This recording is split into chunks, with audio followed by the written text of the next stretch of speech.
우리가 지난 시간에 배웠던 논리 연산의 종류가 몇 가지 있었습니다. 좀 오랜만에 해서 기억이 안 날 수도 있는데, 대표적으로 논리합이라는 게 있었고요. 그 다음에 논리곱이 있었습니다. 논리곱, 그 다음에 부정, 부정, 그 다음에, 교재는 없는데, 이제 배타적 논리합이라고 있어요. 배타적 논리합. 그래서 아마 예시가 기억이 날 겁니다. 그래서 논리합은 뭐였냐면 두 명제 P 그리고 또는 Q 이렇게 되고 논리곱은 곱하기에 대응돼서 P 그리고 Q. 부정은 납피였죠. 납피였고 배타적 논리합은 논리합과 개념은 같은데 반대로 동시에 있을 수는 없는 사건을 얘기합니다. 그래서 그때 제가 예시를 들었던 게 뭐냐면 또는인데 나는 남자 또는 여자다. 동시에 성립할 수 없죠. 내가 남자와 여자가 동시에 될 수 없기 때문에. 그래서 또는이지만 그 두 사건이 동시에 일어날 수 없을 때를 우리가 배타적 논리합이라고 이게 정의를 했고. 그래서 이제 논리 공간에서의 연산이 우리가 부울대수 공간의 연산으로 바꿔서 생각할 수 있다. 그래서 P 또는 Q가 우리는 이제 덧셈으로 연산이 바뀐다. 그래서 X 더하기 Y로 바뀌고 논리곱은 X 곱하기 Y, 부정은 보수 연산이었죠. X 바 이렇게 되고 베타적 논리합은 뭐 방법은 많은데 뭐 X Y 바와 X Y X 바 Y를 이렇게 더해서 그래서 이 논리 공간과 부울대수 공간을 1대1로 이렇게 매칭시켜서 연산화한 것이 바로 수학자 부울이 한 이제 대표적인 역할이다라고 이런 내용을 제가 지난 시간에 설명을 했었습니다. 그럼 오늘 할 건 뭐냐면 우리가 예를 들어서 쉽게 말해서 텔레비전 하나 전자제품을 만든다고 치면 우리 전자 초록색 기판에 여러 가지 집적 회로들을 꽂아가지고 이런 일련의 어떤 연산들을 수행해서 우리 TV를 작동시킨다 이 얘기입니다. 그러면 이 논리합에 대응되는 어떤 소자가 있을 것이고 X, Y에 대응되는 어떤 전자 부품 소자가 있을 것이고 뭐 이거에 대한 어떤 부품, 요거에 대한 어떤 부품이 있겠지. 그래서 이거에 해당하는 부품들을 요 초록색 기판에 굉장히 밀접하게 쭉쭉쭉 배열하고 만들어서 납땜해서 만든 것이 바로 여러분들 전자제품 뜯어보면 그 초록색 기판에 이루어진 그 전자 논리 회로라는 겁니다. 무슨 얘기인지 이해되겠습니까? 그래서 그 초록색 기판에서 일어나는 일들을 알기 위해서 기초적인 내용을 좀 배우고 있다라고 이해를 하시면 좀 좋을 것 같다라는 얘기를 하고 시작을 하겠습니다. 자, 우선은 좀 여러분들 생각력이 제가 한번 좀 짚고 넘어갈게요. 보통 잘 안 하는데 이 내용을 한번 좀 나중에 뒤에서 또 나오기 때문에 한번 좀 읽어보세요, 여러분들. 그래서 세 명으로 구성된 어떤 위원회가 있다. 그쵸? 이때 찬성과 반대 중에 하나로 투표를 했을 때 두 명 이상이 찬성이면은 안건을 통과시키겠다. 그러면 각각의 위원의 찬성과 반대를 부울변수로 나타내고 통과 여부를 부울함수로 표현을 해보자. 그리고 이 함수값이 1이 되는 경우를 나열해보자. 여기서 이제 1을 우리가 찬성으로 이제 보겠다 이 얘기 같습니다. 0은 우리가 반대라고 생각을 하면은 그럼 여러분들 생각해 보시면 두 명 이상 찬성이기 때문에 두 명 이상만 숫자 1을 보내주면 되거든요. 그럼 여기 잘 보세요, 한번. 세 명이 다 1일 수도 있고, 두 명만 1일 수도 있으니까 X, Y가 1이냐, XZ가 1이냐, YZ가 1이냐. 그러면은 이 케이스는 두 명 이상이 1이니까 1번이 되고, otherwise 나머지 케이스는 0으로 처리를 하겠다. 그럼 우리가 방금 앞서, 오늘 앞 시간 한 30분 전에 배웠던 내용이 뭐냐면, 1이 되도록 하는 이 값을 곱으로 나타낸 다음에 곱의 합으로 나타낼 수 있다. 해볼까요, 한번? 얘 1이 되는 케이스는 XYZ가 모두 1이니까 XYG 바로 될 것이고, 얘는 Z만 0이죠. 그러면 1이 되기 위해서는 0인 것을 보수를 취하면 1이 됩니다. X1, Y1, Z바 1. 이렇게. 세 번째 케이스는 Y가 0이니까 Y를 보수를 취하면 1이 될 것이고, 네 번째 케이스는 X를 보수를 취하면 1이 되리라 생각합니다. 그래서 이 생각 열기를 곱의 합으로 나타낸 부호함수는 뭐가 되냐면 요렇게 된다라는 것을 방금 설명을 했습니다. 이해되겠습니까? 근데 그러면 봅시다. 이 부호함수를 가지고 세명의 투표 결과에 따라 안건의 통과 여부를 즉석에서 결정할 수 있는 전자투표 기계를 우리가 설계를 한 겁니다, 지금. 전자투표 기계 우리가 설계한 거예요. 근데 잘 생각해 보시면 기껏 3명의 투표 결과인데 어때요? 연산 결과라든가 연산 횟수, 연산 종류 너무 많죠. 곱셈도 많고, 덧셈도 많고. 그래서 이거를 우리가 어떻게 간단하게 할 수 없냐, 이제 그런 얘기들을 하는데, 우선은 이제 논리회로랑 이제 설명을 좀 하겠습니다.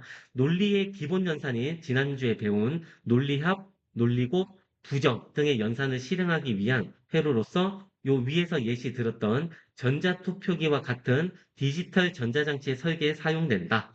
그리고 또 얘기했지만 논리 공간과 부울대수 공간은 1대1로 연결돼서 매칭됩니다. 상호 대응되기 때문에 이러한 논리 회로를 구성할 때 앞에서 배웠던 부울대수를 이용할 수 있다라는 얘기를 한번 설명을 드리고, 그럼 여러분들 교과서 다음 쪽 가면은 이제 우리가 배웠던 논리 연산 이제 종류가 나옵니다. 그래서 이것들을 우리가 뭐라고 하냐면 게이트라고 해요. 게이트.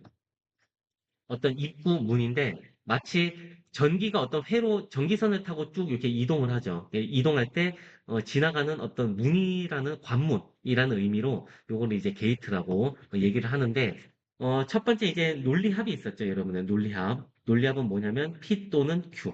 그래서 이것을 우리가 불대수로 만든 것이 불합이고, 이것을 우리가 게이트로 구현한 게 오화 게이트입니다. 그래서 이거를 오화 게이트라고 쓰고, 기호로는 오른쪽에 그림 있죠. 그래서 이런 약식의 그림을 통해서 회로도를 작성합니다. 그래서 요거를 외워야 돼요. 실제로 여러분들 지금 안 외워도 돼요. 우리가 뭐 이걸 가지고 시험 칠 건 아닌데, 나중에 여러분들 따로 뭐 전기 기사라든가 어떤 전기 전자 뭐 기계 분야로 진출했을 때 나중에 전기 회로도 작성할 때 이런 것들은 필수적으로 암기를 해야 된다고 합니다. 그래서 이렇게 생겼습니다. 그래서 두 개의 변수를 입력받죠. x, y를 입력받아서 두 개를 x와 y를 부합을 연산해라 라는 뜻의 의미로 이렇게 생겼습니다. 예쁜가요? 예쁘게 생겼습니까, 이거? 하여튼 요렇게. 그래서 여기 휘어졌고, 여러분 밑에 먼저 보시면 여기 휘지 않고 쭉 뻗었죠, 그렇지? 이게 요거는 엔드 게이트입니다. 엔드. 논리 곱을 연산하는, 게이트입니다. 논리 곱. P 그리고 Q. 기억나죠? 곱하는 연산. 그 다음에 not 게이트라고 하는데, not 게이트는 뭐냐면 부정 연산이죠, 부정 연산. 그래서 어떤 명제 P가 있으면은, 요 부정, not P를 취하는 어떤 연산, 보수 연산입니다. X를 입력하면 부정에 해당하는 게 보수기 때문에 쉽게 말해서 0을 넣으면 1 되고 1 넣으면 0 되고, 그래서 생긴 새는 모양은 이 낫게이트는 이렇게 생겼습니다. 이 세모를 쓰시고 이 동그라미를 이렇게 붙여줍니다. 자, 근데 우리가 연산을 이제 변수 입력을 두 개를 받았는데 두 개가 아니라 여러 개 받을 수 있어요. 그래서 n개 받을 수 있어서 이렇게 n개를 받으면 이게 부울합, n개를 받았을 때 부울곱 되겠습니까? 근데 만약에 이제 합쳐집니다. 이제 x바와 y를 더하게 되면은 x를 우리가 보수 연산을 취했기 때문에 x를 입력받으면 보수 연산. 그래서 낫 게이트를 이렇게 설치를 하시고 x바가 출력되죠. 보수. 이제 y바 입력한 다음에 두 개를 더해야 되니까 오화 게이트를 이렇게 수행하면은 x바와 y를 더한 것을 우리가 출력할 수 있다. 이렇게 해서 요 세 개의 게이트를 가지고 모든 논리 회로를 구성할 수 있다는 것이 현재 알려져 있습니다. 놀랍죠? 근데 물론 여러분들은 지금 우리 책에서 다루는 게이트는 요 3개 정도예요, 지금. 그래서 이제 방금 설명했지만 다시 한번 해볼까요? 오화 게이트가 있었고, 그렇죠? 그다음에 엔드 게이트가 있습니다. 엔드 게이트. 그다음에 낫 게이트 있습니다. 낫 게이트. 자, 부정연산. 그 다음에 또 배타적 논리학 이런 것도 이제 XOR 게이트, XOR 게이트도 있습니다. 나중에 한번 관심 있으면 여러분 한번 찾아보세요. 예를 들어서 XOR 게이트는 이렇게 표현해요. X와 Y를 여기 입력받으면 우리 아까 OR 게이트는 이렇게 썼죠. 여기 선을 하나 더 써요. 또 이렇게 해서 우리가 X와 Y를 이렇게 표현합니다. XOR 게이트. 그래서 이런 것도 있고 그 다음에 AND와 NOT 게이트를 연결해서 NAND 게이트라고 했어요. NAND. 그래서 AND인데 NOT AND. 그러니까 부정과 AND를 이제 합친 거라고 생각하면 되고, 뭐 요것도 여러분들 검색해보면 아시겠지만은, 요 AND 게이트에다가 끝에 동그라미를 붙이면 됩니다. 요렇게 해서 우리가, NAND 게이트, 그다음 노아 게이트. 왜냐면은 낫과 그 다음에 또는 오화 게이트를 합쳐놓은 거 해가지고 게이트 종류는 여러 가지들이 있습니다. 근데 이런 것들을 가지고 오는 이유는 연산 횟수를 그래도 좀 조금이라도 줄여주고 회로도를 간결하게 나타내기 위해서다. 해서 기본적으로 수행하는 한 6개 정도 게이트가 있는데 우리 책에서는 3개 정도 좀 제시를 하고 있습니다. 한번 관심 있으신 분은 한번 검색해 보세요. 디지털 논리회로라고 한번 검색해 보시면 여러 가지 게이트, 기본 게이트가 있다라는 거. 그래서 여러분들 110쪽 하단에 보면 한 번 더 설명을 제가 하겠지만은 아까도 언급했지만 엔드 게이트와 오화 게이트와 낫 게이트만을 이용해서 모든 논리 회로를 구성할 수 있습니다. 그래서 이것은 우리가 논리 회로의 완전성이다라고 교과서에서 좀 설명을 하고 있다라는 걸 이해를 하시면 되겠습니다. 음, 예.